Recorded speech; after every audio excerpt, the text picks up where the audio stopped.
BRICS countries, Brazil, Russia, India, China, and South Africa, are working to create their new currency. This, of course, is no surprise to those of you who have been following the recent news on the stability of the current global reserve currency, as well as the expected decline of its value.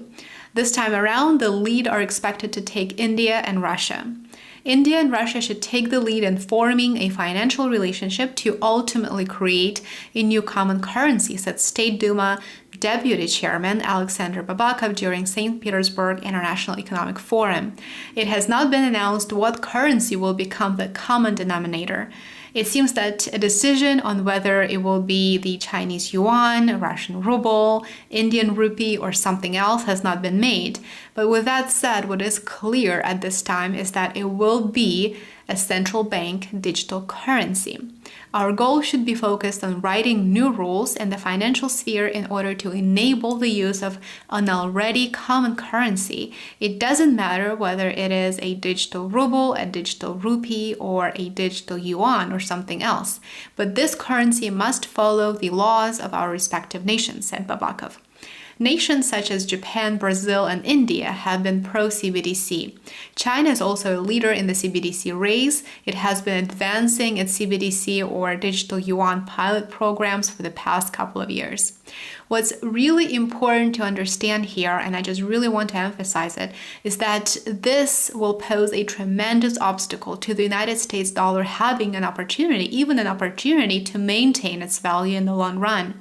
Why? Well, because the currency that BRICS is planning to create will be backed by gold or other rare earth elements.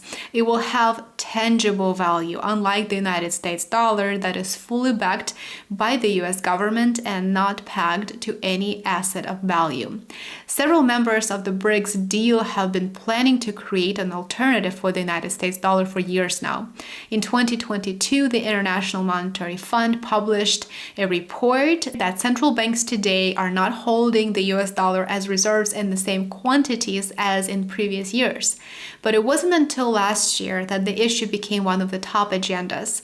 In 2022, Russia started to explore stablecoins and even planned to create a joint stablecoin with Iran that will be backed by gold and used for cross-border trade between the two countries. If you've been a subscriber of mine for a while, you may recall several of my latest updates on the CBDC progress. 114 plus countries around the world are at various stages of development, with the majority of them already launching pilot programs or researching national digital currencies. In the context of BRICS, China has already launched its digital yuan. Russia planned to launch its digital ruble on April the 1st of 2023. However, the rollout was indefinitely postponed, allegedly due to the regulatory framework that is necessary to pilot the program not being fully finalized. As per the same report, the legislation concerning CBDC could be approved by the Russian State Duma in the upcoming month and is expected to come into effect by May of 2023. This trial period for the digital ruble in Russia is planned to include 13 banks. And if you're not too familiar with the biggest CBDC red flags and what they might mean for you, there are multiple videos here on my channel that will help you learn more. So BRICS countries are rapidly moving toward limiting their exposure to the United States dollar. China and Brazil, for example, entered into a bilateral contract that will see both countries trade in their own currencies, which means that China's yuan would be directly exchanged for Brazil's currency. All 5 countries that are party to BRICS are actively participating. We haven't talked much about South Africa today, but it recently sent one of its senior officials to Russia with plans to discuss, quote, recalibration of the global order with Putin. South Africa is preparing to host a BRICS summit in August of this year. It is clear that this new currency, it almost doesn't matter whether it will be a digital yuan or a rupee or anything else. There's no doubt that it will reduce the value of the United States dollar.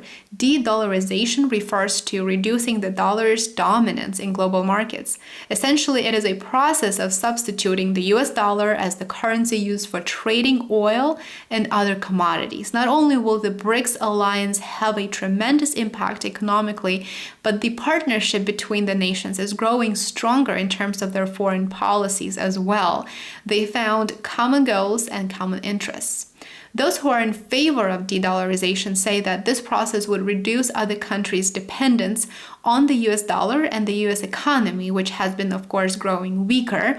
And then in turn, BRICS countries believe that moving away from the dollar would help them mitigate the impact of economic and political changes in the United States on their economies. It will also help them reduce the exposure to currency fluctuations and interest rate changes, which can help to improve economic stability and also reduce the risk of financial crisis.